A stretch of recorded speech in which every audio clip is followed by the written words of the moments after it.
Welcome into the show. This is Jono. And this is Micah, and you're listening to MediumRetro.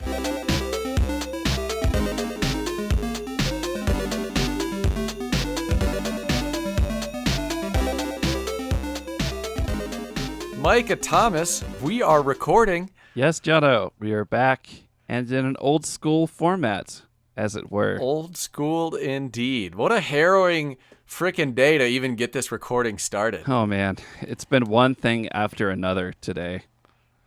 For me and for you, and in a lot of ways. Mostly your computer issues. Again, people who have been listening from the start will remember how often I brought up my shitty Mac computer.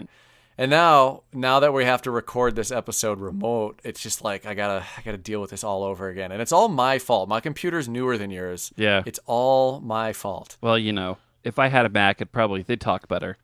But yeah, a little COVID scare, with some people I know. So currently I'm having to quarantine until I get my test back to determine if I have it, which I probably don't, but, better safe than sorry.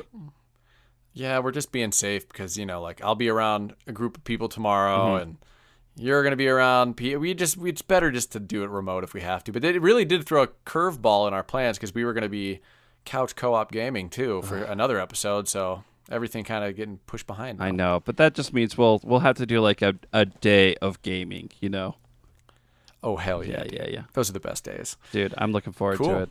When it finally happens. It will happen, Micah. We'll make it happen. Yes, indeed. Absolutely. Well, everybody out there, thanks for listening in to Medium Retro. We always like having you listen in for this Medium Retro gaming goodness that we bring to you once per week.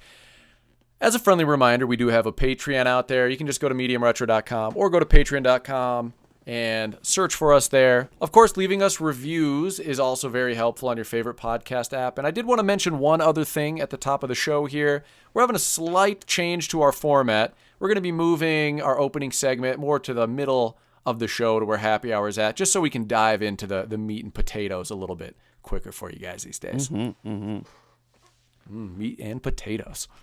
Sounds delicious. Making me hungry. But yeah, definitely leave us some reviews on your podcast apps. Follow us on Twitch and Twitter at MediumRetro and on Instagram at MediumRetro Podcast. As always, leave comments, leave your manifestos. Let's start a dialogue. We haven't gotten a manifesto yet, and I got to say I'm a little disappointed. I am too. There's a lot of opinions out there, and we want to hear yours. So, tell us what you think about the world, please. One of these days, man, if we ever get this following and people are listening to these early episodes, like who knows what could come in like years later, you know what I mean? Yeah. We're on episode like 300 and somebody's like, I just listened to episode 15 and you said I can write you my manifestos. It's like, oh God. Well, I mean, that'd be a really cool crossover event with like a true crime podcast, Yeah, because we're actively involved in a true crime.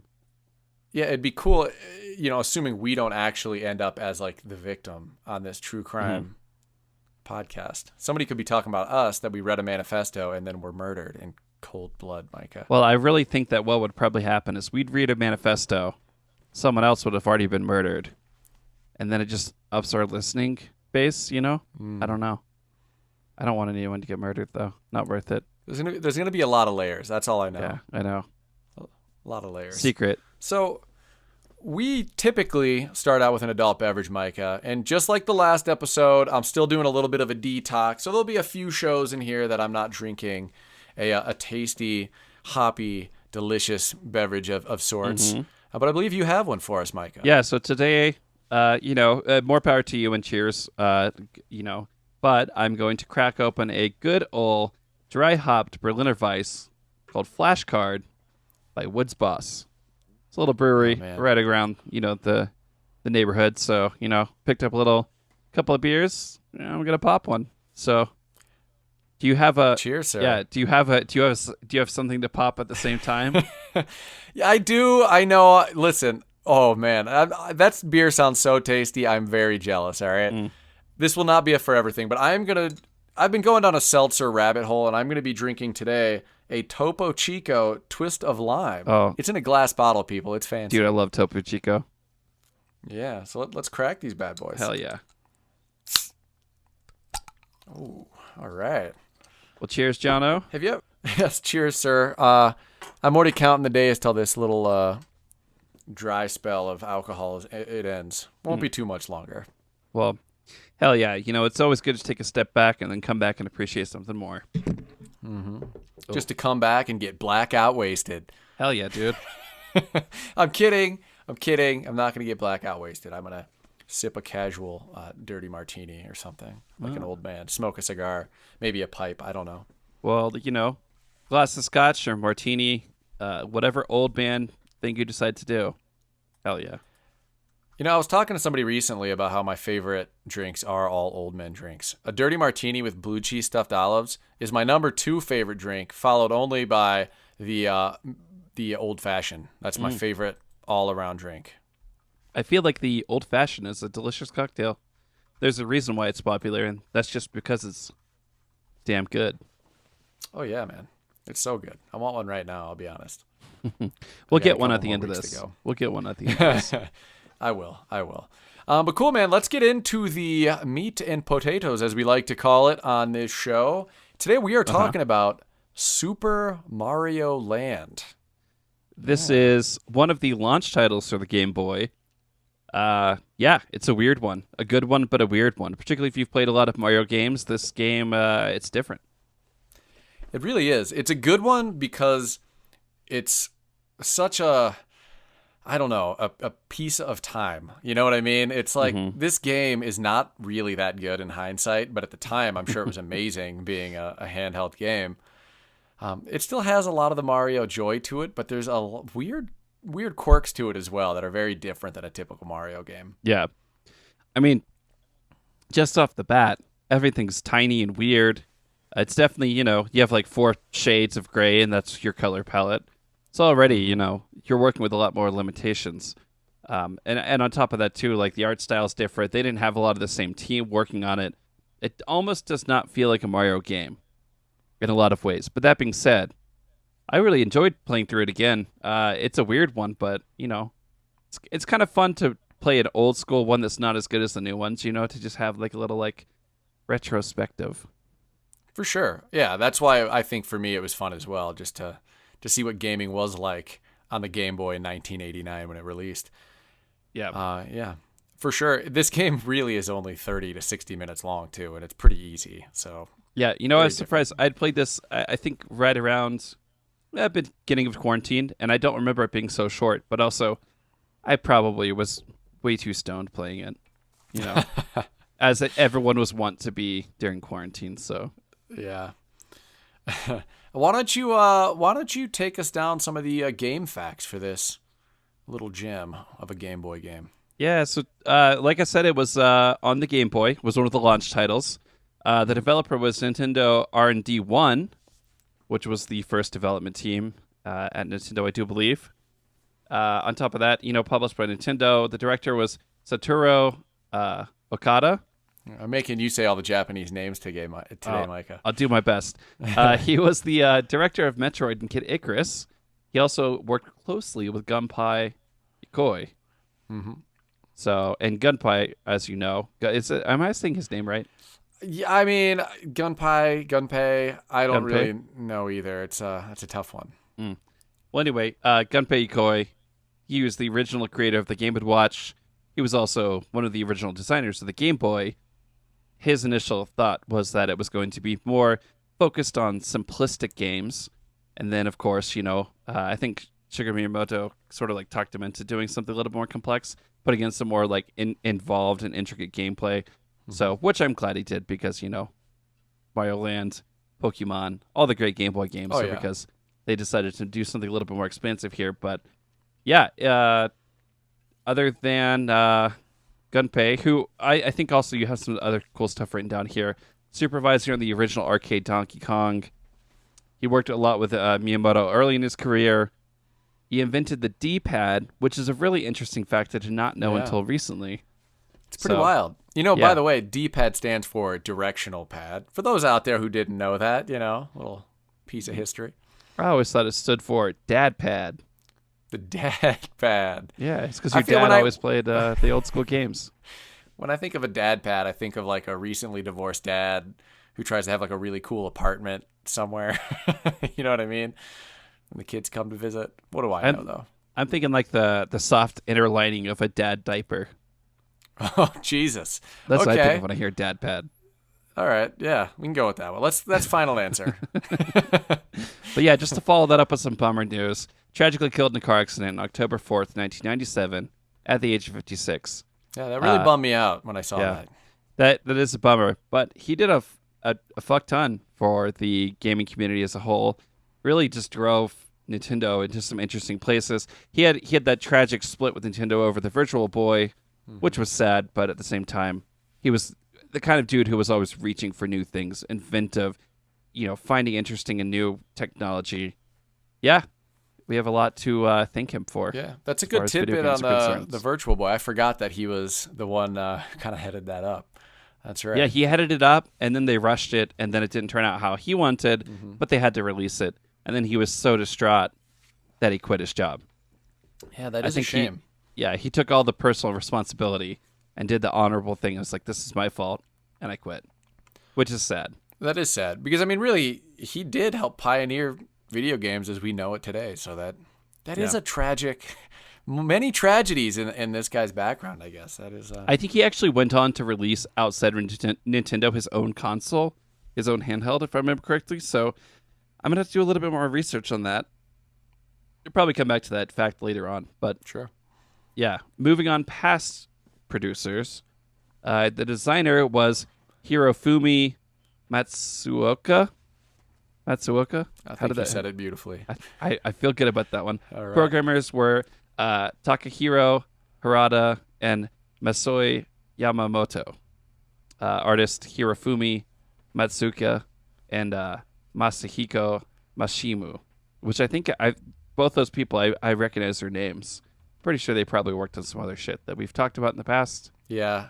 That's kind of the hard thing with all of these Nintendo games. It's kind of hard to keep track of every person we've kind of digged into a little bit more, Yeah, because a lot of these guys, they come in and out, particularly with Nintendo, there's a lot of, like, people who work on this stuff early on. They're programmers or designers, and they work their way up in the system. So you see their names multiple times down the road, not always in the same capacity. So. Yeah, for sure. But yeah, it was originally for the Game Boy, released April 21st, 1989. 1 year after my birth. Oh, wow. And some change, Yeah. Which is weird to think about. This is a very old game. It is a very old game. Yeah. Yeah. I mean, it seems like it when you play it, to be fair. But, I mean, it's still fun. I mean, the fact that it is over 30 years old now, it's still a fun game to play. I still enjoyed my playthrough of it. Yeah, I certainly did as well. The weirdest fact about this game, though, sold 18 million copies, which is more than Mario Bros. 3. Yeah, that is crazy. I guess it makes sense because the Game Boy sold a shitload of consoles. I mean, it really was a mega success. So I guess that doesn't blow me away just in terms of how many Game Boys were sold. And also, there just wasn't a lot on the Game Boy at first. So pretty much everybody bought this game. You know what I mean? Yeah, that's true. Yeah. This was, I believe, one of the 3 original launch titles in Japan, right? I believe so, and Tetris was one of the originals as well, right? Yeah. Tetris was originally actually packaged with the Game Boy. Yeah. This had been considered as the package title, but they decided to go Tetris because I think, once again, Gunpei sort of wanted a more casual game to be sort of showcased as the main one, so, and who doesn't love Tetris, We got to do an episode on Tetris. I mean, our episode, there's no way it can compare to what the gaming historian did on YouTube because he really digs into the history of that game. Really, really good. Really well done. Intriguing, insane. And involves the Russian government. There's a lot of crazy stories with that one. So yeah, the Russian government. But yeah, we should definitely do an episode on that. Maybe even have some head-to-head competition beforehand, and we can talk about our scores and like things like that. And maybe even play some of I recently downloaded Tetris Effect on PlayStation 4, so we could talk about how it evolved into that game too, because that's a really, really cool game. Nice. There's also that Tetris for the Switch that's sort of like a battle royale Tetris. Yeah. Oh yeah. Which I've never played because I like to think I'm good at Tetris, but I'm not that good at Tetris. Yeah, I'm not great at it either. But I do love it. I do love Tetris. So It's thoroughly enjoyable. It's a good casual gamer game to play. well, it can be casual and it can also be extremely hardcore. Yeah, It's nice. it's sort of like the original Donkey Kong or like Pac-Man. They're chill at first. Yeah, until you run into Billy Mitchell, and then they're not chill. They're not chill at all. Oh, Billy Mitchell. But yeah, so look out, Medium Retro fans, because we will be doing Tetris at some point for sure. I'm excited to do that one. Totally. Yeah. Me as well. Sweet. Do you want to go jump into the fun facts? Yeah, let's do it, man. Next So I have some fun facts in here, courtesy of Wikipedia and VGFacts.com. That's a cool website. A lot of interesting stuff on VGFacts.com, which I think we can safely assume means videogamefacts.com. Well, it could be a lot of other things too. It could. Who knows? Let your imagination run wild. So a couple of the fun things here. Mario is actually just 12 pixels in height. I mean, that's the type of screen they had to work with back in the day, just to give you an idea of how, condensed everything was. Yeah. And I will say, if you play Super Mario Land 2, the sprites are considerably larger. Oh, yeah. Wario's huge in Super Mario Land 3.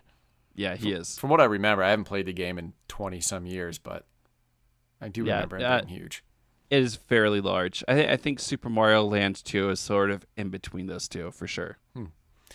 So this game was universally praised when it was released, but, time has not really favored it too well. So if you read up on this game now, it's definitely considered one of the worst Mario games in hindsight. But at the time, I just wanted to throw this out in the fun facts because I've read things online, people shitting on this game. You really just have to remember that this game was a launch original Game Boy game, and it was universally praised when it first released. So just want to make sure we pointed that out, that it was beloved at the time. Well, I mean, also, too, until Mario Land 2 came out, there weren't just that many great platformers on the Game Boy to begin with. Eventually got Mario Land 2, Kirby, some other good ones, but, at the release, this is pretty much all you had. And in all honesty, early Game Boy days does showcase some interesting stuff. But that being said, going back and playing it now as someone who's played all the subsequent Mario titles, it's a little bit rough. Yeah. But it's kind of cool in its own weird way. The fact that it exists. Yeah. Totally. Yeah. And I am curious as we play, because we'll eventually play through Super Mario Land 2 and 3. I'm very excited to do that, actually, because it's been so long since I've played them. I am very curious to play Kirby's Dream Land as well, because Kirby is way more intriguing to me after playing Kirby's Adventure, which if you haven't listened to that episode, strongly recommend you do, because it's a gem. The more I think about that game, I really liked Kirby's Adventure. Yeah, I was pleasantly surprised, to say the least. Yeah, for sure. And considering that Kirby's Dream Land is the original Kirby game, and it came out on Game Boy, up against things like Mario Land, I'm very curious to play that, see how it compares. I've heard it compares very well. So, me too. Yeah. Very interesting. We'll get there one of these days. A couple more fun facts. Miyamoto described his involvement with this game as famously hands-off. His words, famously hands-off. Was not really involved much in this game at all. And then finally, the one-ups in this game, as you know, the mushrooms with the green spots are the one-up mushrooms typically. In this game, they're actually hearts because they didn't have a way to differentiate the regular mushroom versus a one-up mushroom. So they just made them hearts. Yeah. Which is weird when you initially encounter it, but as it goes on, you get used to it for sure. Yeah, it definitely threw me off, though. It really did. Yeah, certainly. At first, I had no clue what was going on. Yeah, I think in my notes I put, is this because they were limited on assets and they knew they were going to have a Zelda game or something and they needed to make a heart? Really, not sure that would have saved Well, we them have any this time. already made. Yeah, this 4-pixel heart. It was very challenging to make, but cool, man. The plot, I played the game and then I did this doc and I had no idea what the plot was based off of the game itself, because it's a really weird game. But why don't you tell us what the plot is, Micah? So the game takes place in a land called Sarasa Land. apparently. And it is all about Mario trying to save Princess Daisy. This is her introduction into the Mario franchise, who has been kidnapped from Tatanga, who is apparently an alien. Yep. So he's come down from outer space to kidnap Princess Daisy, and you are chasing him down to save her. As the 4th Mario game ever made, pretty big turn of events from the first 3. Yeah, I know. I mean, it seems like Mario's just gone around, gallivanting on Peach here. That's a question I was going to ask. Like, I don't understand the introduction of Daisy into the game. Yeah, I mean, she throws some hearts at Mario whenever she sees him, so, there's some chemistry there at the very least. Yeah, there's a love triangle of sorts, Mario loves Daisy. Daisy loves Mario. Mario also loves Tatanga. Oh, Tatanga Tatanga's in there. You know what? I mean, we don't know what the love world is like in the Mushroom Kingdom. Maybe it's a little bit more free flowing than it is in our world. It seems rather complicated, But I'm just saying, Tatanka and Bowser, both lonely dudes. They should just get a flat together, roommate up. Be less lonely, probably. Yeah, laid out on the town, a little Tatanga and Bowser hitting the city, Also, one thing I was interested about, I looked this up a lot. Tatanga, he is in a few other Mario titles. He's, some of the weird educational Mario stuff that was in the 90s that we've already done episodes on. He like makes a weird appearance in some of that shit for the computer. But that being said, I think the only mainline Mario game he's ever mentioned in is Mario Land 2, which doesn't even mention him by name. He's just a boss. So it's is he the final because boss or just a boss? He's just a boss. Interesting. Yeah, but the weird thing is, at the end of the day, Mario Galaxy, explores a vast amount of space. I would have thought they would have brought him back, but they didn't. So he was forgotten about, lost to time. That is very true. Mario Galaxy literally takes place in like outer space, right? I mean, galaxies. I would have just assumed Tatanka would have made a reappearance at some point in the franchise. But yeah, like I said, not so much. Maybe it's one of those things that because Miyamoto didn't work on this game, he didn't want to bring characters in from this game when he was actively working on a Mario. I don't know. Yeah. I would be curious if he was just like off the record, totally open about this game, if he was a little, upset that they kind of threw in Daisy in there and a new bad guy, or if he wanted them to kind of take it in their completely own direction, Yeah. Does Miyamoto consider this canon, I wonder? Mayhaps not. Mayhaps not. You know what? He was up to some good things in 1989, though. I'm sure he doesn't care that much. Yeah. He's a company man. He is a company man. He's a company man. We got some pretty typical gameplay for the most part. Mario-style platformer that you know and love. But there is one very interesting element to this game. Of the only 12 levels, there's 4 worlds, each world with 3 levels, so there's only 12 levels in the entire game. 2 of them are actually a shmup, a shoot-'em-up.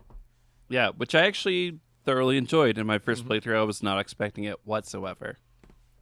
So it was a good change of pace. It added some interesting elements, definitely showcased what the Game Boy could do. Broke it up a little bit, 12 levels, getting 2 of them as shmup. Maybe I would have liked some more levels, but I thoroughly enjoyed these levels, so. Yeah. Pretty much whenever these old games throw in a shmup, I'm happy. Gunstar did it. I love those scenes in Gunstar Heroes. All these games. Kirby pretty did awesome. it. Kirby did it. Wario Land did it. Yeah. Yeah, it's kind of weird, but it actually works, Breaking up gameplay by adding inventive new elements is fun. And just in general, I love the shmup genre, so I was pretty happy to see it in there. Good stuff. Yeah. I'm looking forward to getting some more shmups on the show. Me too, man. Me too. There's a lot of them that are pretty classic that we could play through. I know we have a couple in mind already, so hopefully when we plan that play session, COVID stays the hell away from us and lets us actually do it. Indeed. Yeah, but I'm excited. We're gonna get into some shmup action here soon for sure. Hell yeah. Hell yeah. So there is like one mini game, and if I miss anything, let me know. I mean, the one mini Mhm. game you really have is when you are given like a ladder that's kind of rotating between the three platforms or four platforms. You pause the button, you may or may not climb the ladder depending on where it lands on your platform, and then you just kind of walk to the right, and you either get 1 to 3 extra lives or a flower power. I don't know if I described that well, but it's not even really a mini game. It's like barely a mini It's sort game. of like shoots and ladders Yeah, for half a second. absolutely. And you always get something, so that's nice. Yeah. And I think it happens like 4 or 5 times throughout the game, right? I think you always get it if you get to the top door at the end of the level. Oh, I didn't realize that because I definitely just sometimes was just like ran into the bottom level because I was like, this game. It was a pretty easy game, so I was not too concerned about lives. Yeah.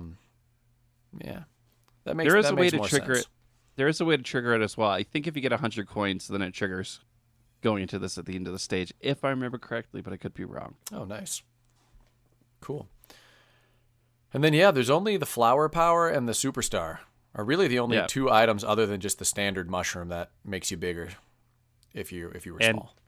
And in this one, the flower power does not give you fireballs. It gives you bouncing metal balls.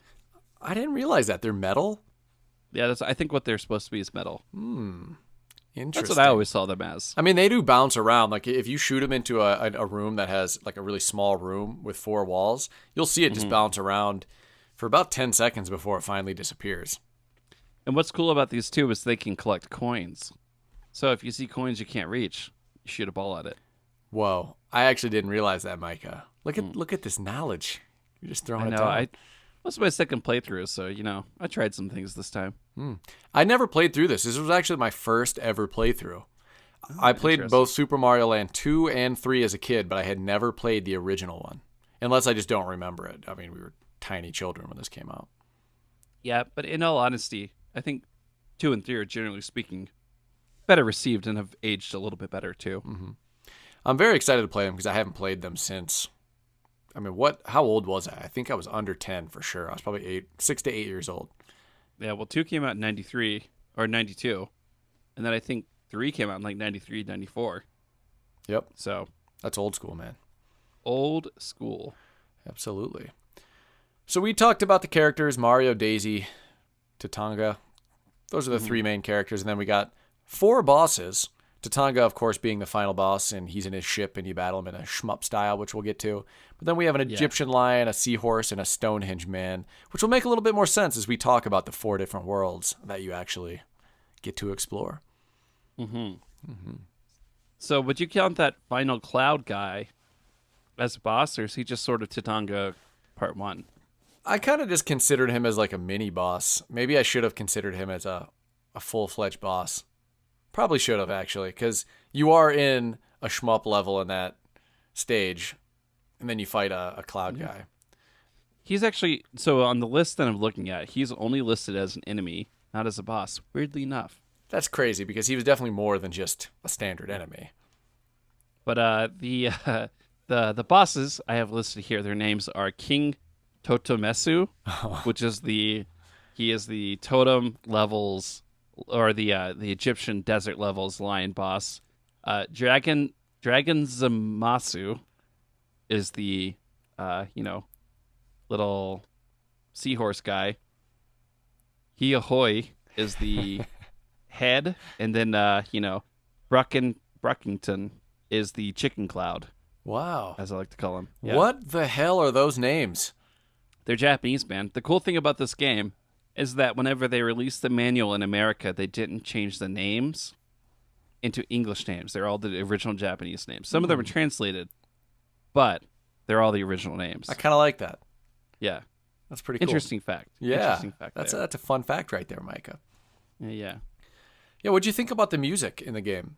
Oh, I loved it. Particularly I think it was the second or third level in the first zone. The pyramid level when you're underground. Mm-hmm. Dude, this game really showcases what the early Game Boy can do as far as music is concerned. Yeah, I was very surprised, actually, knowing this was a launch Game Boy game. How good they made the music in it. I think it might be one of the more impressive parts of the game, to be completely honest. Yeah, totally. The music holds up. I think the music clips are only around 30 seconds a piece, but they loop very well. It doesn't get old, and they always sound interesting and new every single time you hear them. But Hirokazu Tanaka did a great job with this Yeah, absolutely. as the composer. I think he's still working on Pokemon games as well. We might have talked to him about him in the Pokemon episode. I can't really remember, but he's still kicking with Nintendo. Yeah, I mean, you can definitely see the Pokemon games have a very similar, almost like like a lot of the Game Boy games have almost like a nursery rhyme style like melody line. Mm-hmm. They sound very childish and very like happy, and that's definitely the case for this soundtrack. But that's not a bad thing. That's not a mark against it by any means. Yeah, no, not at all. Yeah. Well, cool, man. Anything else you want to say about just the game itself before we, break into our actual walkthrough of playing the game? No, just that it's a lot of fun, and I'm looking forward to talking about the specifics. Yeah, me too, man. And so before we go into some of the specifics, we're going to do our happy hour. I'm feeling pretty gosh darn happy right now, I got to say. Well, hell yeah. Because I don't have to fuck with my Macintosh computer right now. It's just working. It's just doing what it should do. It's just doing what it should do. Watch, the audio's not going to be recording or something. Remember this moment. That would hurt. That would hurt so much. It hurt my soul. So cool, man. For this segment of our happy hour, we are going to be doing a segment called Pleasure Entries. Like pleasantries, because we're so good at making up segment names, Oh, hell yeah. Pleasure entries could actually mean a lot of things too, Pleasure entries. Pleasure entries. Micah just made an obscene gesture towards me. I just want the audience to know I'm offended, highly offended by what I've seen. Micah, dirty boy. Yeah. Cool, Dirty man. boy. So this segment is basically if we look at some series that we love, and if we think there's just a great first entry in the series, and I thought it was appropriate for this episode because Mario Land might have the opposite problem than what Pleasure Entries is all about, where Pleasure Entries is the first game was just amazing, and then we think the series might have gone downhill or just didn't live up to that first game. Gotcha. Mm-hmm. But I mean, it can honestly just be any series where you just love the first game a lot too. I mean, it could be something like that. Interesting. So yeah, do you want to go first or second? I'm going to let you go first. Sure, man. So I chose Dead Space. I don't know if you've ever played Dead Space. Played a little bit of Dead Space. Yeah. The first game was so good. It was a brand new IP, didn't have a following, didn't have any lore behind it yet, and it was extremely well done. The atmosphere was amazing. You're basically an engineer trapped on this spaceship that has a very Japanese name. I can't remember the name of the ship. But you are basically stranded on this ship alone with all of these aliens. There's several cool things about Dead Space, and I would actually love to replay it and do an episode someday.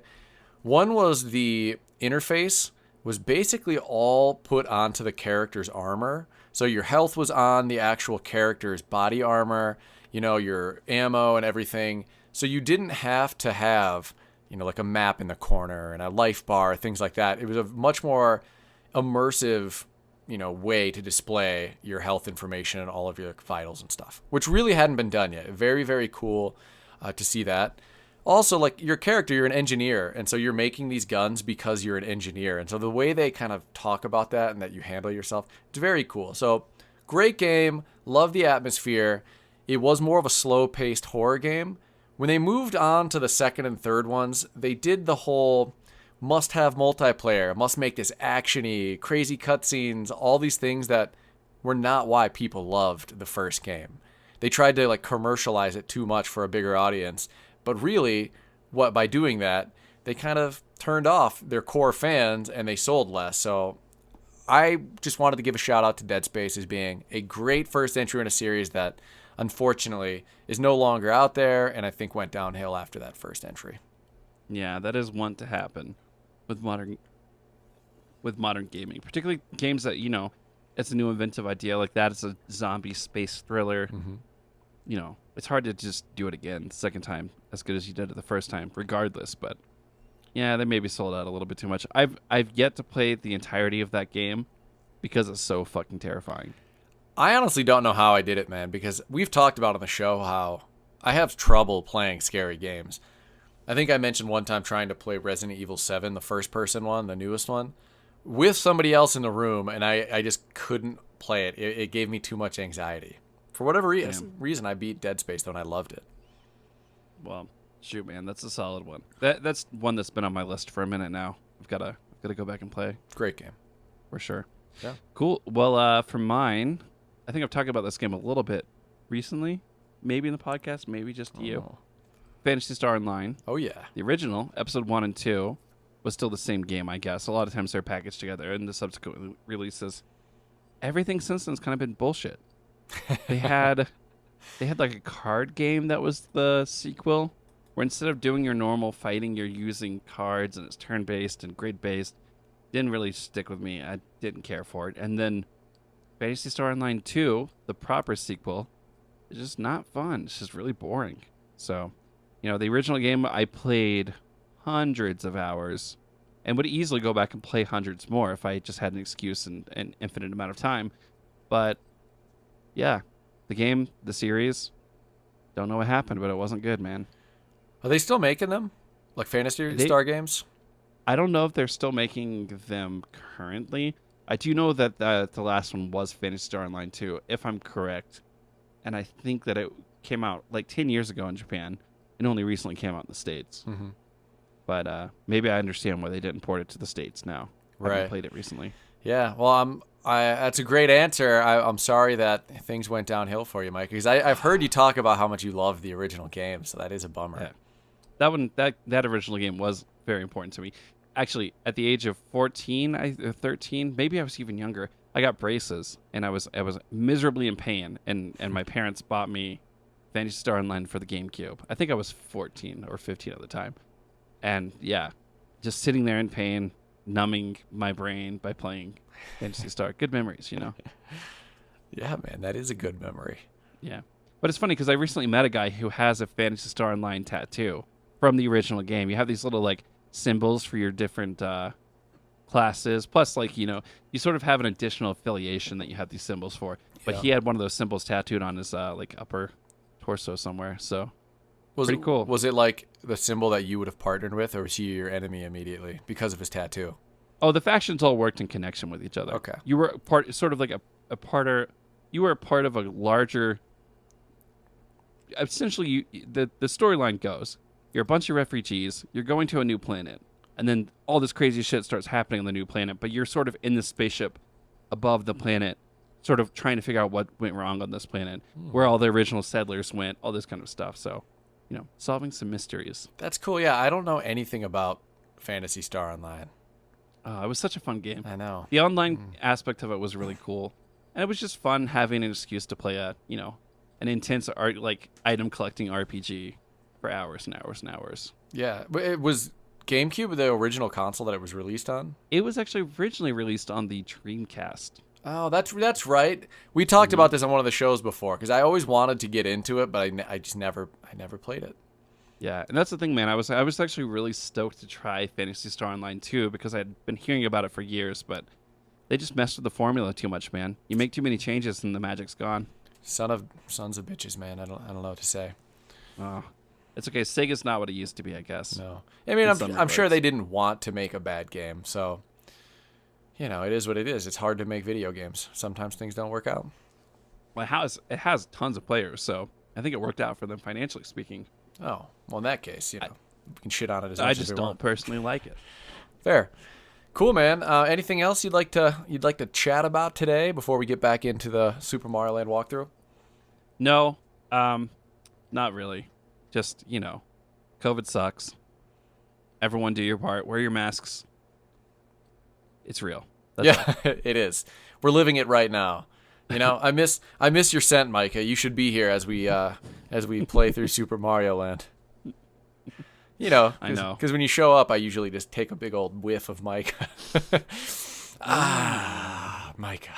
I've always been curious what I actually smell like. Because you can't smell yourself, you know what I mean? Yeah. I can't smell me unless I smell bad. It's true. Because everybody has their own smell, you know what I mean? That is true. And it's hard to pin it down unless you use a cologne. So... No, I like my musk. I just like it natural. The natural odor. Yeah. Get a bottle. You should bottle up that scent, Micah. Sell it. Girls are selling their bathwater online. You should bottle up that scent. I The think I'll ladies do would it. love it. Yeah. I'll figure it out. I'll figure out how to do this. You should whisper words into a jar and lock them in there. In this jar, I have whispered congeniality. In this jar. I think we got a business model here, man. That's well, we just got to come up with a good name for the company. I can't. My brain can't work on that right now unless you got a good one. No, immediately I'm just thinking like bottled whisper. But I think the thing is you have to find like a title of a movie to work off of. Scented whispers. No, that's terrible. I hate myself for that. We'll come back to this. Yeah. We'll get back to you on our whisper in a bottle business that we have coming your way soon. Hell yeah, looking forward to it. Yes, it's our musk and our whispers to you.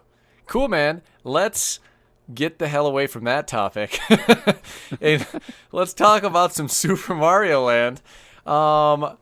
Right off the bat, it's kind of weird because the opening screen has like no music, right? And it's just there's not a lot going on the opening screen. It just starts up and you hit A and then you're just in the game. Yep. Yeah. It's pretty cool though, because when you do beat the game, your score for that playthrough does get put onto the main startup screen. So that is a cool way they did it. They probably knew how short the game was, so they wanted to kind of make it like a score chase game as well, I think. Well, but this is also worth mentioning too. It did not have a save feature, so your high score only showed up until you reset the Game Boy. Oh. I didn't actually know that. So when you turned off the Game Boy, it would disappear? Yep. Interesting. Yeah, they didn't introduce the save batteries until the second Mario Land.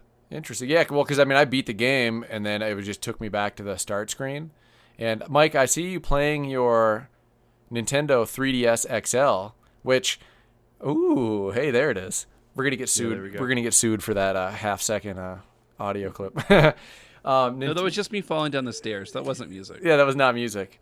I have some exciting news actually that kind of falls in line with this. I actually bought a 3DS XL today. I've been mentioning it on the show for a long time now. Facebook Marketplace came with several games. Came with one of the games, just a teaser. We're not going to tell you what it is, but just a little teaser of a game. It's a long one. One of the greatest ever.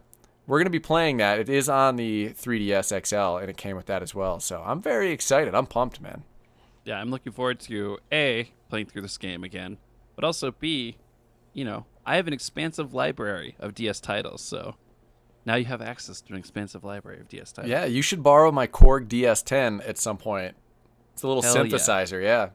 And Gonna make some- Electroplankton. Oh, I want to play that game so bad. I've heard it's so good. I got it, man. We should do it.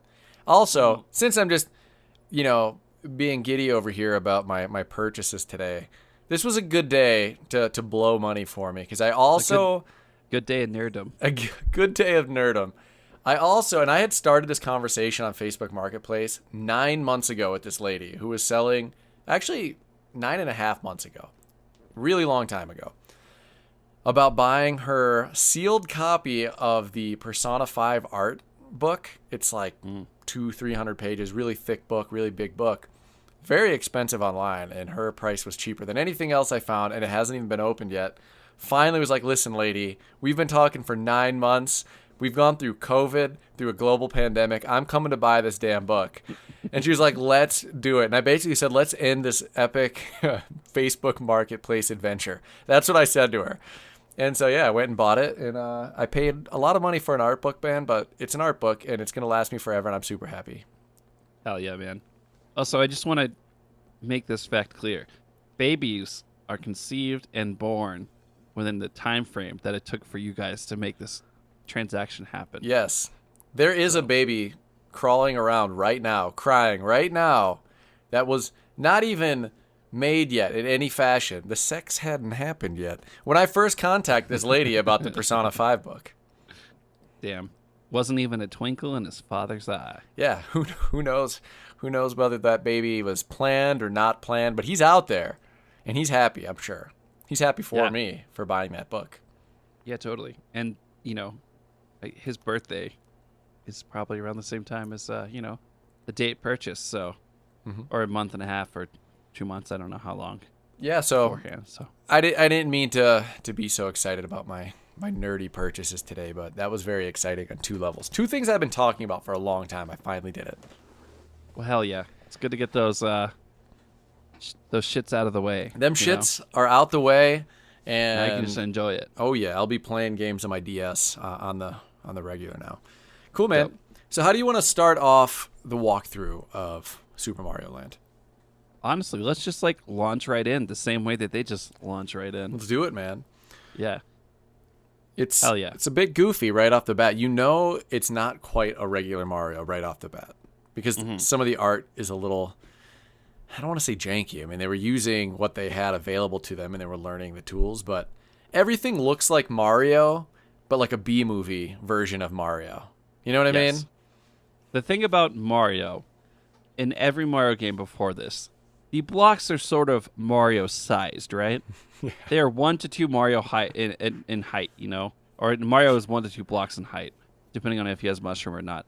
These blocks do not correspond to the size of Mario. They are weirdly tiny. They're so small. It really threw me off. I was very confused by that.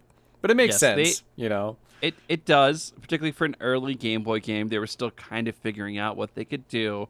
But also, this just goes to show you this is not the same team that has made Mario up until this point.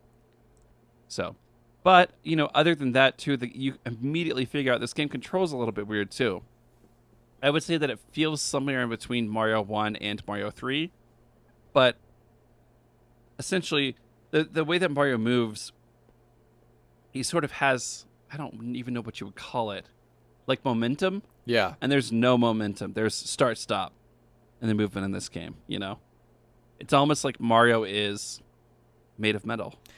It really does. It seems more like mechanical, I guess, in a way, than previous Marios. Again, probably because of the limitations of using the Game Boy hardware at this point.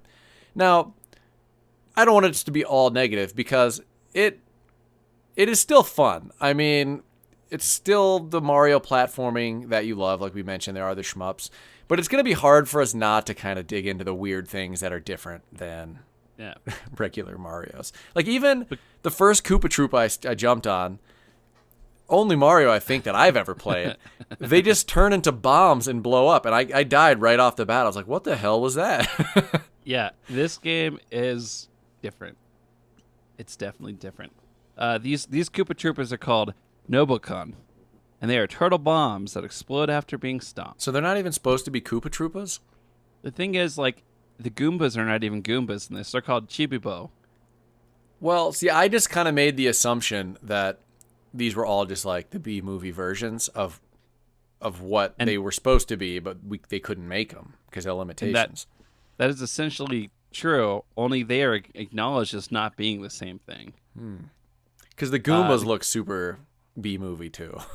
They're called Chibibo, relatives of Goombas, which attack slowly and surely. I love how they wanted Goombas, but they're like, well, we can't make the Goombas. They're like, it's their relatives. Make them look close as you can. Yeah. Then we also have the Pacon flower, which is our carnivorous flowers that come out of the pipes.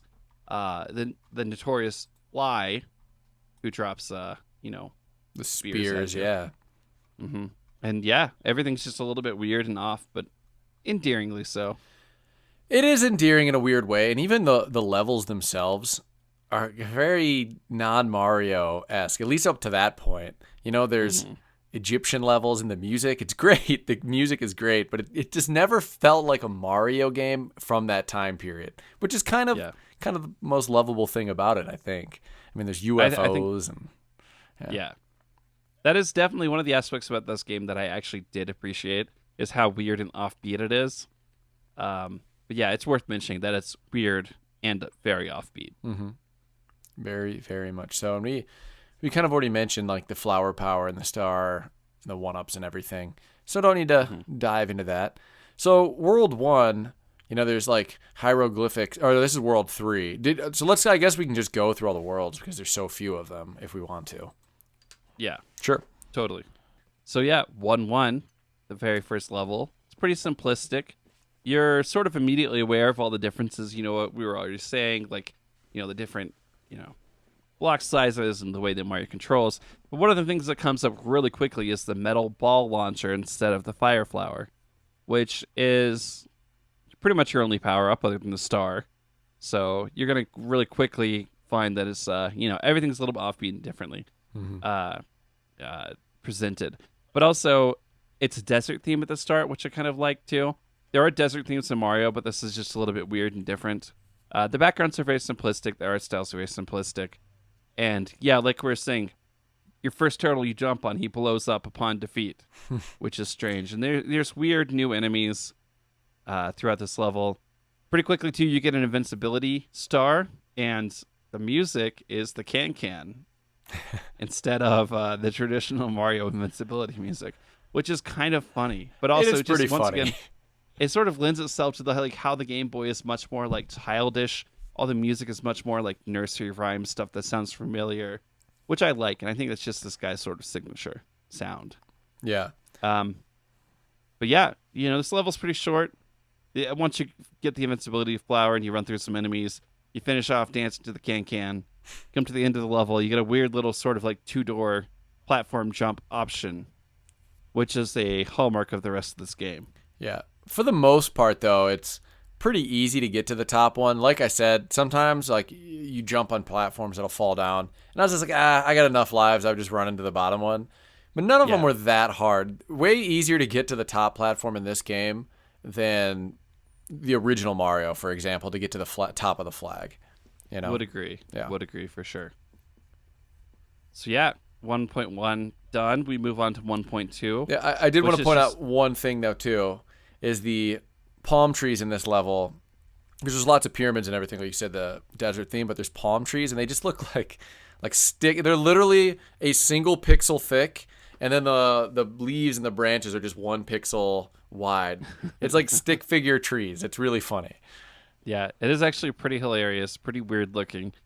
But once again, it sort of looks almost like someone painted the backgrounds in MS Paint with no artistic ability. Yeah, exactly. As the game goes on, you start to see some more stuff introduced. So. Yeah, it's like very clear that was the first level they made. Yeah. I don't know. But yeah, 1.2 platform jumping. You get these weird butterfly enemies that throw spears at you, and this is actually one of the first times you get an enemy where you jump on them and then they fall down and then they die, which is sort of weird. They make this sort of like garbled sound as they die, which is like every enemy makes from here on out. But weird enemy, but kind of fun. There's a lot of weird enemies in this game, I think. Yeah, definitely. But yeah, they'll fly over you and throw the spears. They're pretty easy to dodge. You don't really even have to kill them. But after jumping and dodging a bunch of enemies, get to the end of the level, and it's pretty much all that. Mm-hmm. I think level or world 1-3 is probably the most interesting of the first 3. Some things are pretty cool. There's like, I think I started saying this earlier. There's like hieroglyphics on the walls. That pyramid Egyptian theme really kind of comes more to the forefront in this one, because in the other ones it's really just pyramids in the background. But dude, you also get some bomb ass music in this level. Yeah, too. The music is very, very cool, and you also get your first boss fight in this level too. So I think this is a very awesome level, and you have those enemies that are basically like the sphinxes that shoot the fireballs at you that bounce. They don't bounce around, but you can kill them. But they're a little bit harder to kill, I believe. You have to have the flower power. I think you have to have the flower power for like a lot. You're talking about the Sphinx Guardians? Yeah, the Sphinx Guardians. Yeah, they're interesting. I think they take multiple hits too. Mm-hmm. You can't just kill them with one hit from the metal flower power. They are strange, but kind of fun. You could jump on them. Either way, they do that whole entire weird dying thing. Can you jump on them? I think I always jumped over them. I don't even know if I tried to jump on their heads. You can jump on them. I can confirm. I think I just assumed they were, like a different sort of enemy, because they were in place. They don't move at all. They're just stationary. But yeah, this is a cool level. There's like the candles on the wall in the background. You have the platforms that fall from the ceiling to try to kill you. And then, of course, some of those the chomper flower guys, whatever they're called in this one. The Pakun flower. Pakum flowers. Lots of Pakum flowers. Those jerks trying to eat you.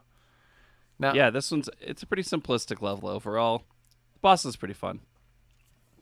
It's pretty easy. You just jump over him and jump on a switch. That old school mechanic, and then he falls to his doom. And then very much like Bowser in the original game. Exactly. And then you meet Daisy for the first time. Now I was going to ask you, at every single time it says like, "Oh, Mario," or whatever, and then she turns into an animal. So is that not really her? Like, why does she turn into a different beast every time? I don't know. This is something that I have left confused about the whole entire time. Is she supposed to have? Is it like a stand-in? You know? Yeah. Is it like a fake Daisy? I think it's supposed to be a fake Daisy, perhaps. But yeah, who's really to say? A lot of this game is left to interpretation, I would say. So now that we've gotten through the, I think it's called the Birabatu Kingdom. That's World 1. Mm-hmm. Worlds 2 is Muda Kingdom, Yeah, which is Muda, and it is much more water-based. Yeah, is that supposed to be water or lava? I mean, it kind of looks lava-y, and the fish that come out of it are skeletons. But, it's all black and white, grayscale, so it's kind of hard to tell. It is hard to tell. Also, do you drop out of a spaceship at 2.1? You do. You do, but do you actually? I don't think you see yourself fall out. You're always just standing at the bottom of it. Yeah, I'm confused. Where did the spaceship come into play? That's what I want to know. I did not understand that either, because I think at every level you fall out of a spaceship moving forward. I know it at least happens one other time. But I will say this. The music in this is pretty good. It's almost like 60s pop music, Yeah. It's got those sort of like tension notes and stuff. But yeah, the first level is pretty much just avoiding fish skeletons, like you were saying. Mm-hmm. Eventually the seahorses will throw those fireballs at you as well later into the level. They pretty much look just like the Pokemon Seadra, if you've ever seen that guy. Yeah. So I know you love your Seadras. Pokemon. You do know me. I'm a Pokemans. 2.1, pretty easy. It's pretty short, too, Just dodge those guys, dodge the fire flinging Seadra guys. And yeah, you move on to 2.2. Yeah, and I mean, I guess a lot of the levels are pretty similar when they're within the same world. Like, the second level is very similar to the first one, just adds more enemies, like a lot more of the flower enemies, a lot more of the Koopa. I guess they're not Koopa Troopers. What are they called again? They are called... Those jerks. Nobicon. Okay. But yeah, the only thing I had written down for 2.2 is jump. It's easy. More. Because that is pretty much all it is. Pretty much describes a lot of the levels in this game, let's be honest. I mean, it's not a very challenging game. Like, did you find it to be very challenging? No, there are definitely parts later in the game that I lost a couple lives at, but it's never too hard. It's one of the easier Marios. But I mean, I don't know. I think they were like, it's like an easy throw for you. It's made to be an easier game because it's portable and because you only get one playthrough. No saves. Yeah, it's just funny though, because that's true. There's no saves or anything like that. But I mean, the original Mario 1 and 3 particularly, because the Mario 2 in America is not even really a Mario game. But the original Mario 2 or Mario 1 and 3, they're both pretty damn hard, man. Pretty hard games. Yeah, for real. So I was surprised a little bit by how easy this game was. But I would say, oh, sorry, go for it. I was gonna say they're just doing that easy ball, just like letting you feel like a champ, getting that home run. I mean, I felt like a champ. Let me tell you. Hell yeah. So level 2-3, I think, is where the game has some of its most fun moments, because this is where the first shmup comes into play. Yeah, I also like, too, that this isn't like a airship or it's like a spaceship. You're just in a little submarine. It kind of makes it even more fun, I feel like. You're in a submarine fighting aquatic creatures, yet there are a lot of spaceships on the ocean bottom. True. Strange. It's kind of hilarious. And then, what happened there? I don't know. And then at the end of this level, when you're leading up towards the boss, in coins, the name Mario is spelt out. Yeah, Nintendo's always loved doing that shit. I like that little random addition there. Mm-hmm. Yeah, really fun. The boss fight in this level is really fun too. Yeah, absolutely. So this enemy's name is Dragon Musu. Dragonzamasu. That's what it is. The king of the seahorses breathes fire at you. Evade him and return fire with the Marina Pops gun, which apparently is what that guy's called. That's some good info. Marine Pops gun. Marine Pops gun. And then, so of course, once again, after you beat this this jerk, this meanie, thank you, Mario. Oh, Daisy, and then she turns into a octopus this time. Yeah, or maybe it's a squid. It's hard to tell on the Game Boy. It is some form of tentacled aquatic critter. Looks more like an octopus. Yeah, aquatic critter. So when I got to World 3-1, I literally laughed out loud when it first popped up because it's Stonehenge. Sorry, go like for the Easter Island heads. Yeah, that's what I meant. It's the Easter Island. So right off the bat, the very first screen, you have 3 of their heads just like on the screen, and I don't know, I just laughed out loud. I thought it was funny. And the first enemy you fight, the enemies are very subtly creepy in this world. You know, they all have the stone heads. It's like a stone head that's flying, has wings on it. Then the ones that run at you, I was like horrified by the one that runs at you. Those guys are called Toka. The runners or the flyers? Yeah, the runners. Oof. Batadon is the flyer. Batadon. These guys got great. They've all got great names.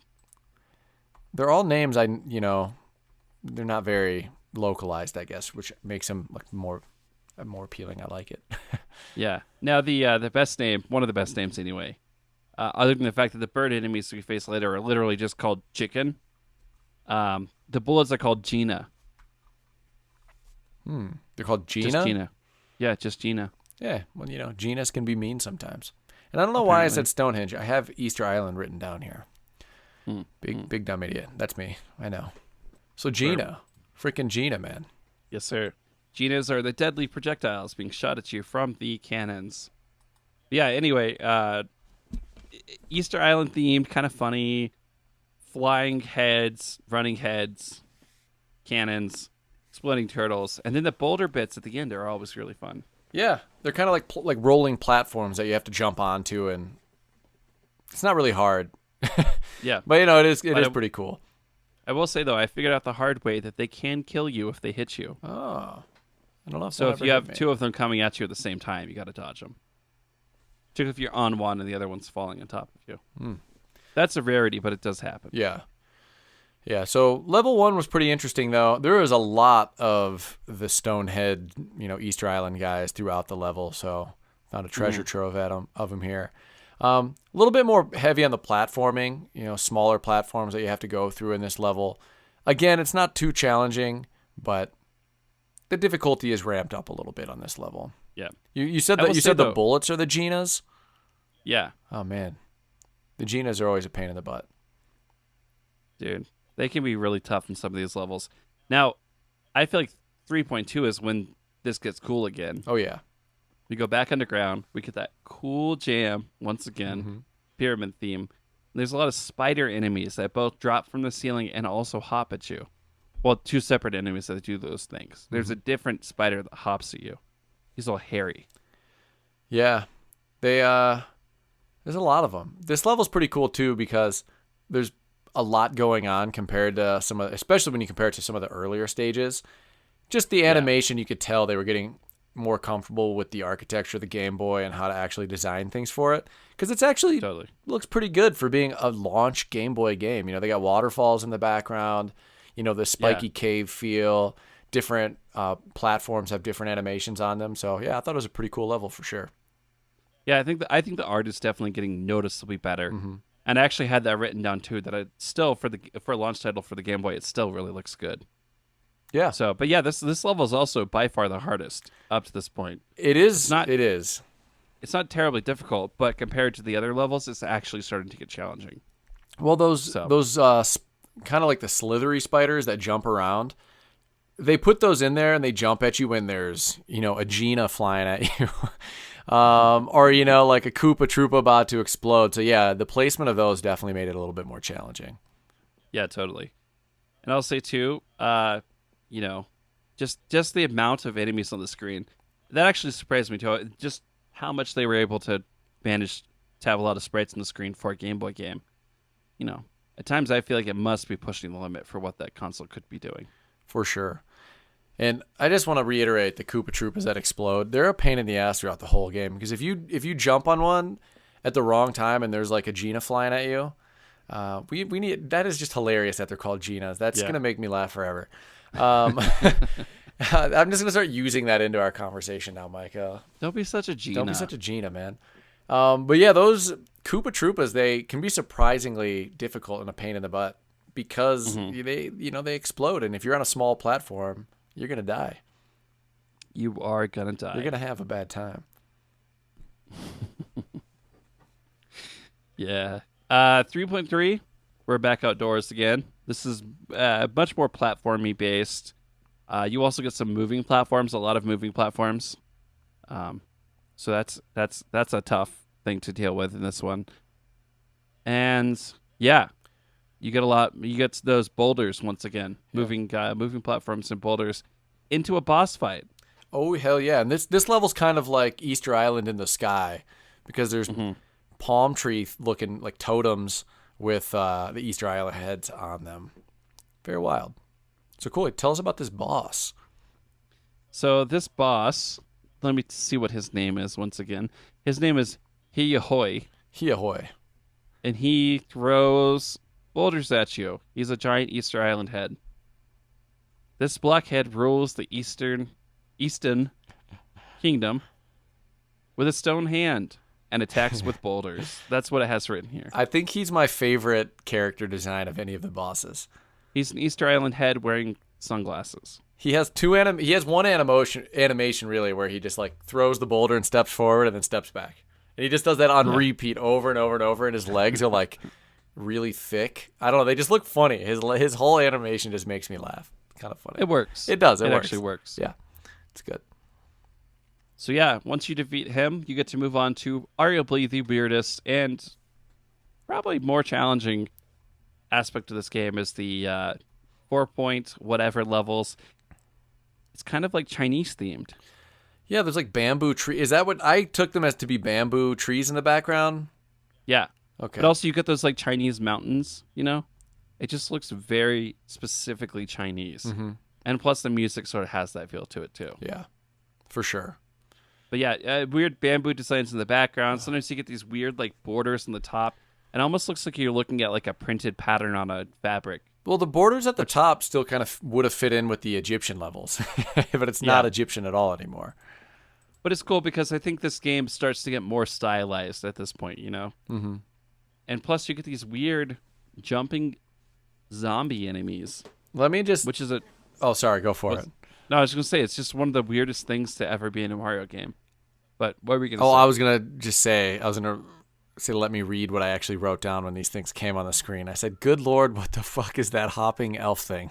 Because they're like really weird looking. Yeah. They're a very strange enemy. And when you jump on their head, they squish down and then they come back to life. Like you said, zombies. They're based on some sort of like Chinese folklore. In the book, they're called Pinapi. They are relentless attackers. They keep on coming back. That's what it says about them. They're just zombies, pretty much. But they hop, though. Like what zombie hops? Weird hopping Chinese zombies. I don't know. They looked like kind of elven to me for whatever reason. And at some point in this first level, you fight 3 of them all at one time. Yeah, I think that's like right at the very end, and it's such a difficult part. I have that written down. The last area with the 3 Pinapi was interesting. Mm-hmm. But yeah, it's pretty fun. Like, you know, you're sort of like hopping around, trying to avoid the enemies, but also you have to know that you have to get those Pinapi off the screen, or else they'll keep coming back at you. Yep. So, yep. Yeah, I mean, there was some good challenge in this level for sure. Yeah. I think we forgot to mention this, but you can't actually go backwards in this game. Oh, yeah. And that actually does work in your advantage, since these older games couldn't remember if enemies were deleted, if you had like actually defeated them. So ordinarily, when you go off the screen and come back, the enemies would be back too. But in this level, it doesn't happen. That is a good point to bring up. Absolutely. Mm-hmm. Yeah, so you really honestly just want to get these guys off the screen as soon as possible. So at the very end of this level, there's like a bunch of Ginas flying at you. Oh God, there's like a bunch of Ginas, and then the 3 guys hopping you at once. Yeah, that's the tough part. Yeah, this ending of this level was pretty tough. Yeah, tough times. 4.2, mostly a platform level. Pretty unforgiving, actually, for this game.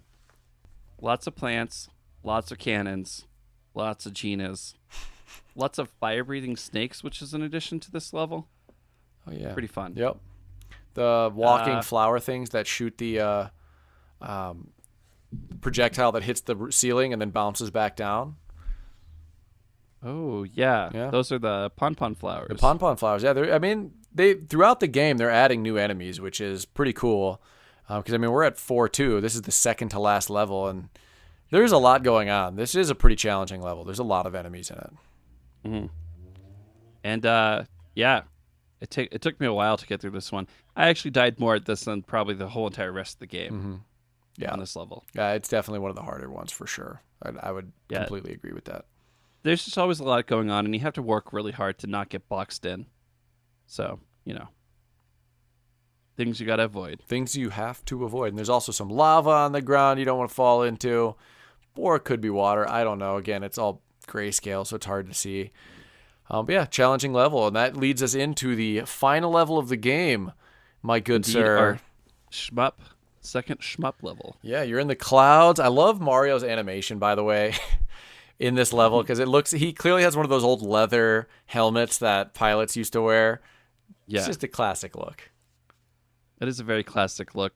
Now, I really like this one. I think I probably like this one a little bit more than the previous one. This is one of those shmups where, it's a self-moving screen that you have to keep up with. Mm-hmm. But there's a lot of stuff in this level that it's almost like you're having to go through a maze quickly to keep from getting killed. Also, just tons of birds and missiles, missile shooting planes coming at you at all times. Which the birds are just called chicken, which I think is hilarious.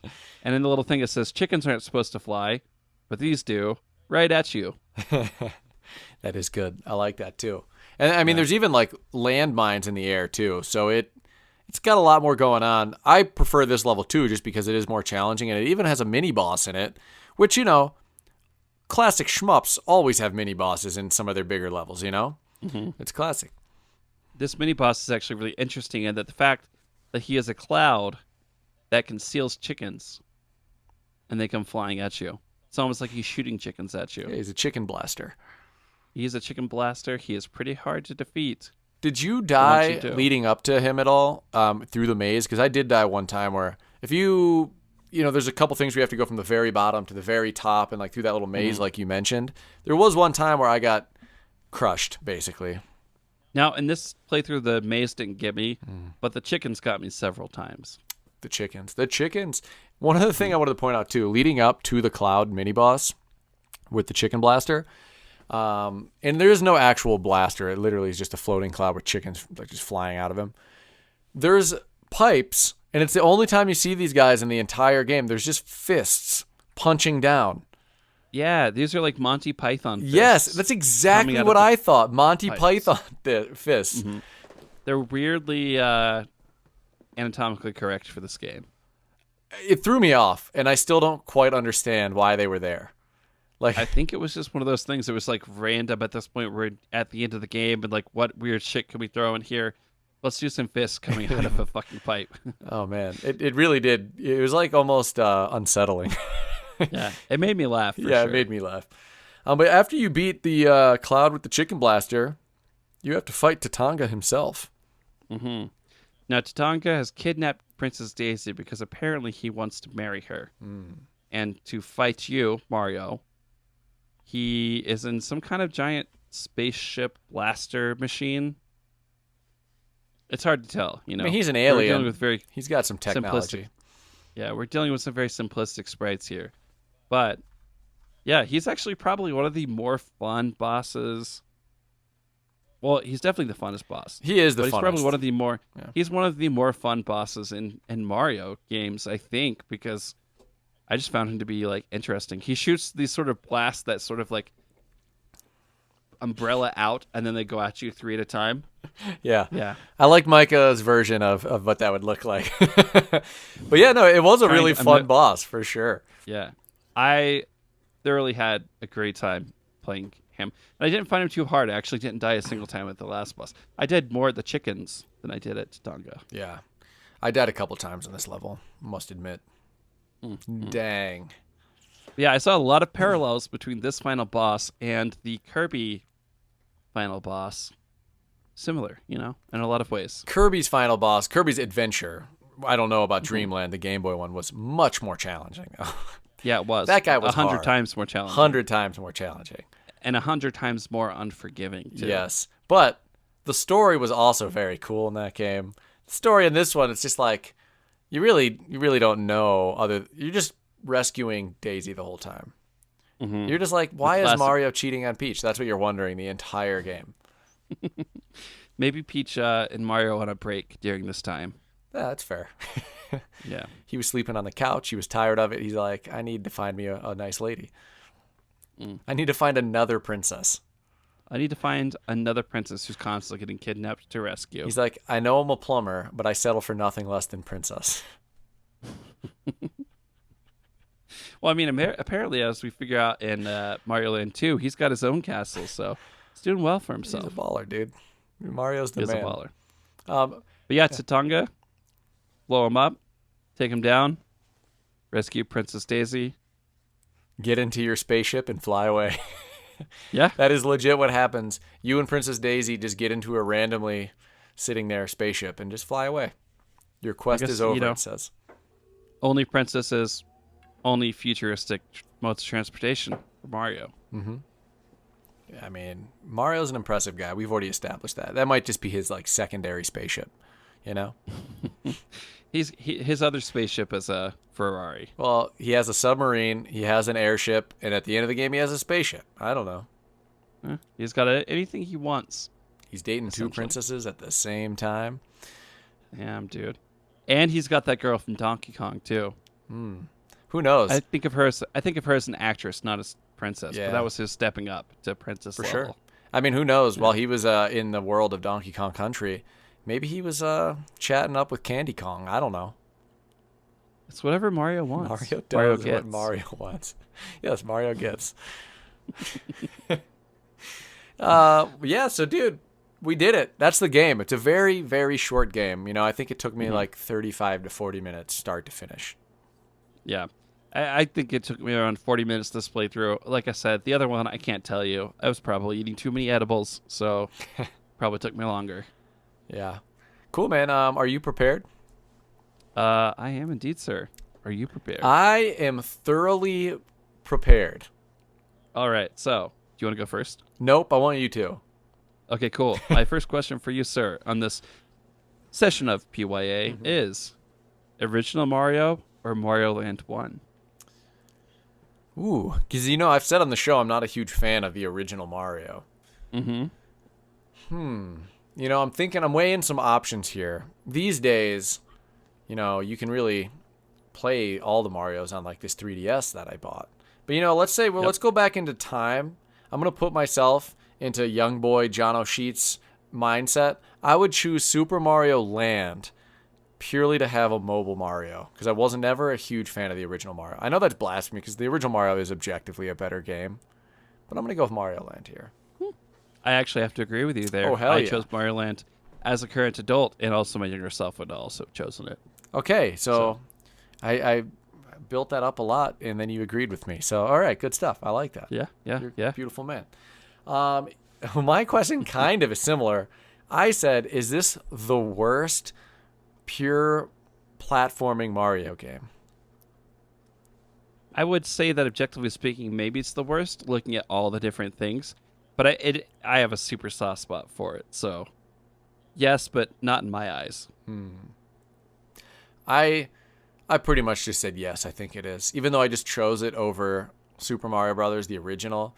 It's for various reasons. I do think this is a worse game, overall than the original. Now, let me ask you, though. Would you consider Mario's Time Machine a platformer? No, absolutely not. There's no platforming in Mario's Time Machine.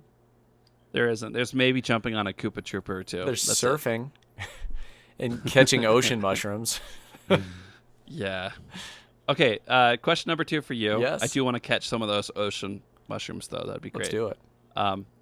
Other Game Boy games that you would like to give a shot on the show? That is a great question. I already mentioned Kirby's Dream Land, and I, of course, want to play Super Mario Land 2 and 3 as well. Like, I'm actually very keen to play those.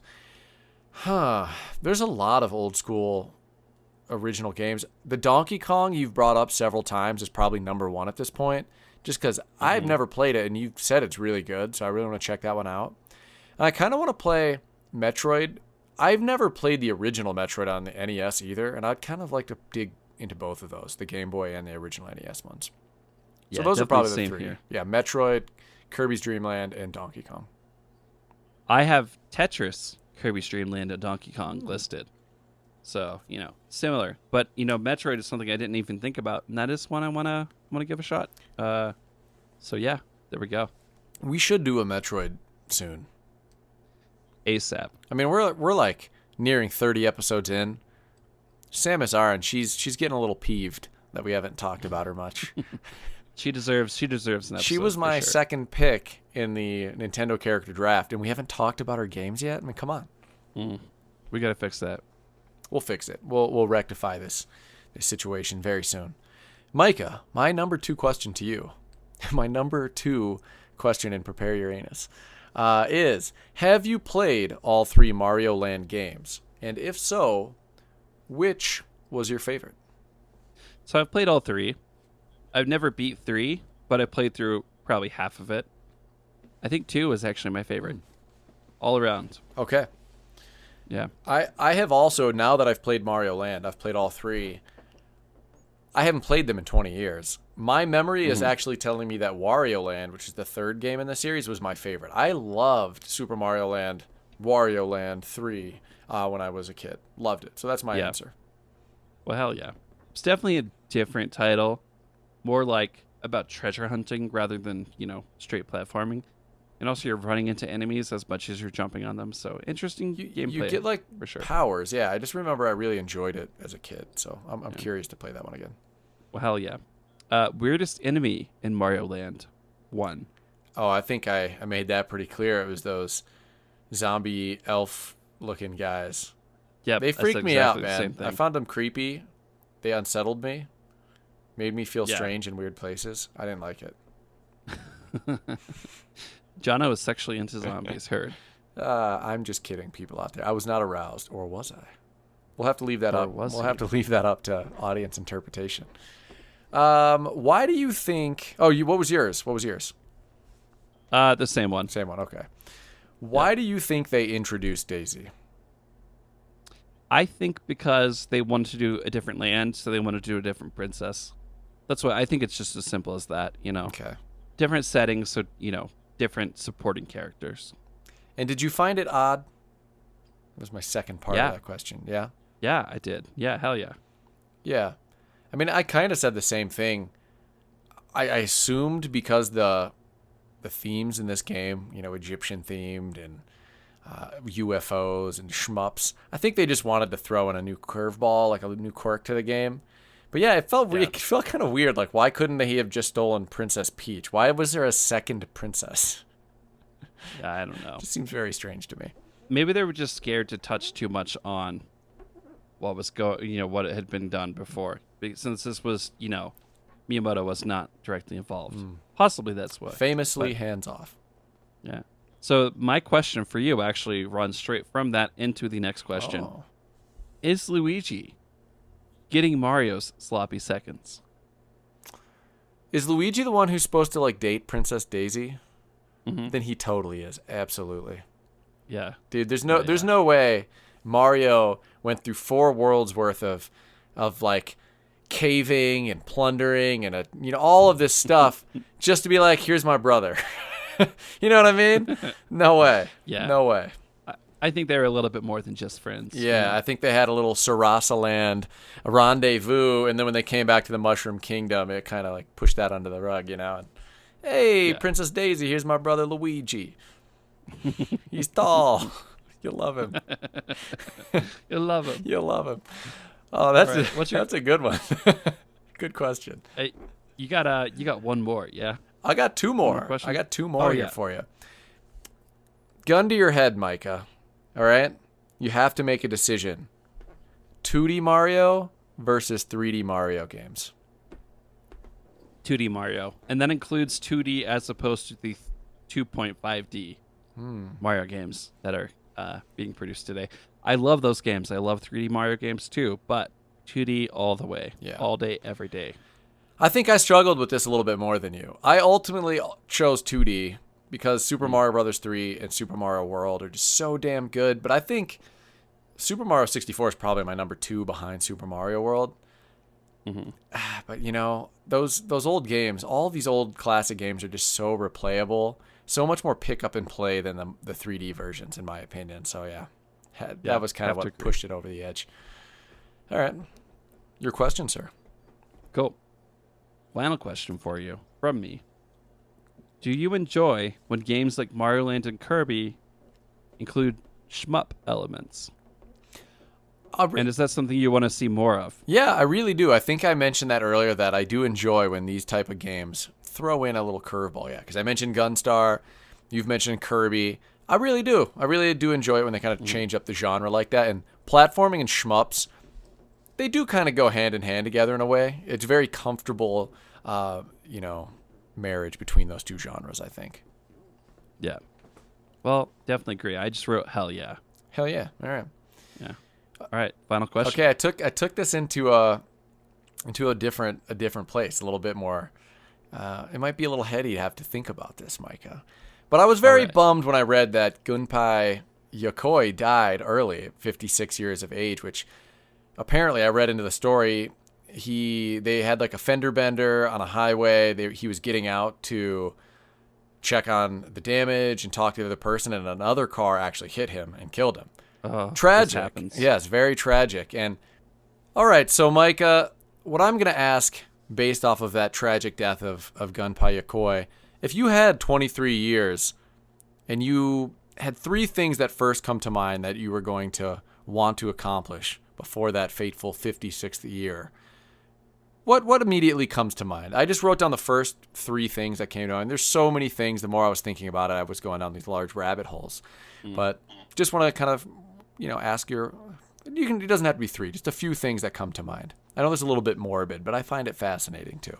Yeah, so I think with this, to answer this question, there are 2 things that come to mind immediately, and then the third is sort of like it'd be hard to answer. It'd be hard to know what to say.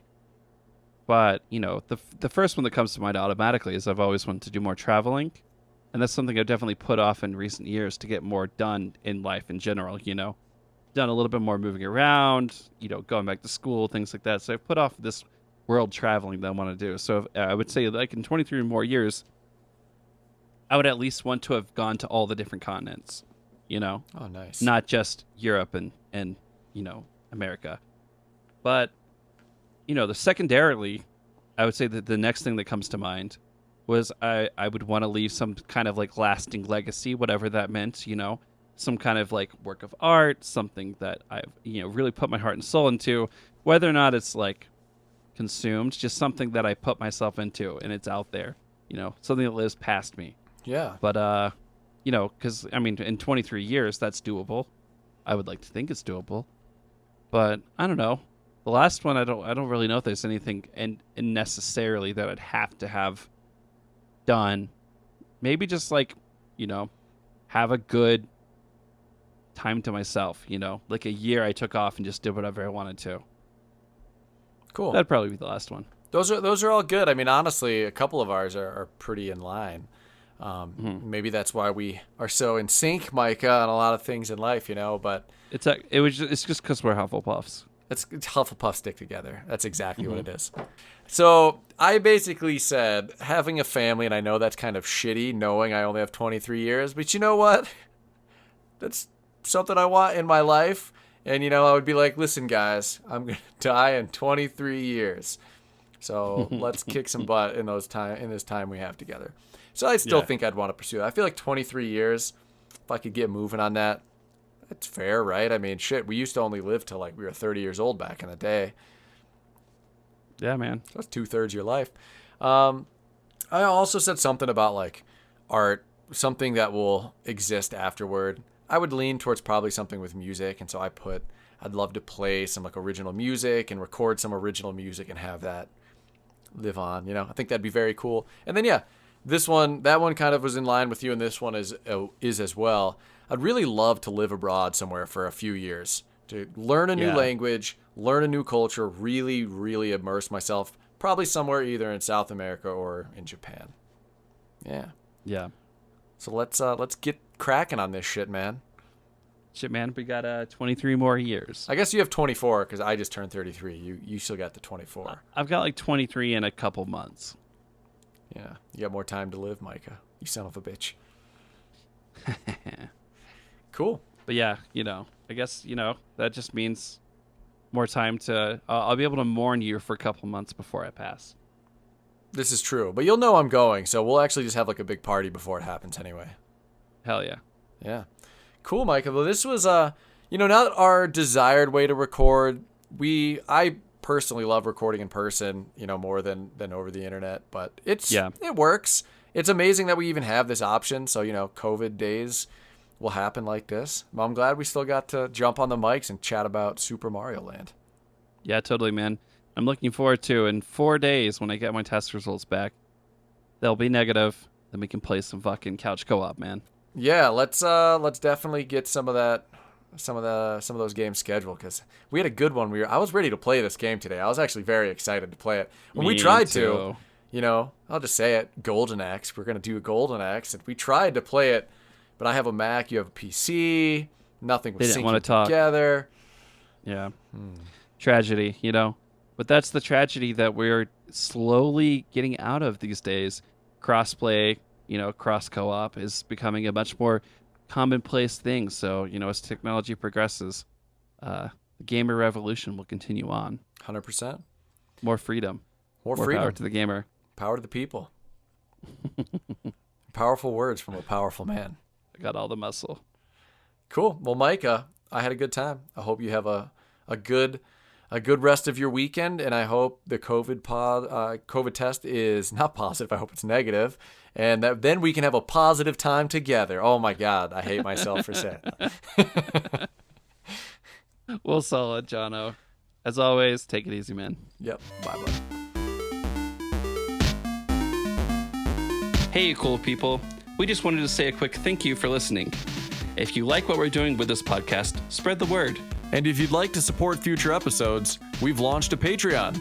Head over to MediumRetro.com or search for us on Patreon.com to become a fan of our show. Your support is much appreciated. Also, follow us on Twitter and Twitch at MediumRetro and at Instagram at MediumRetro Podcast. Thanks for listening. We'll see you next week.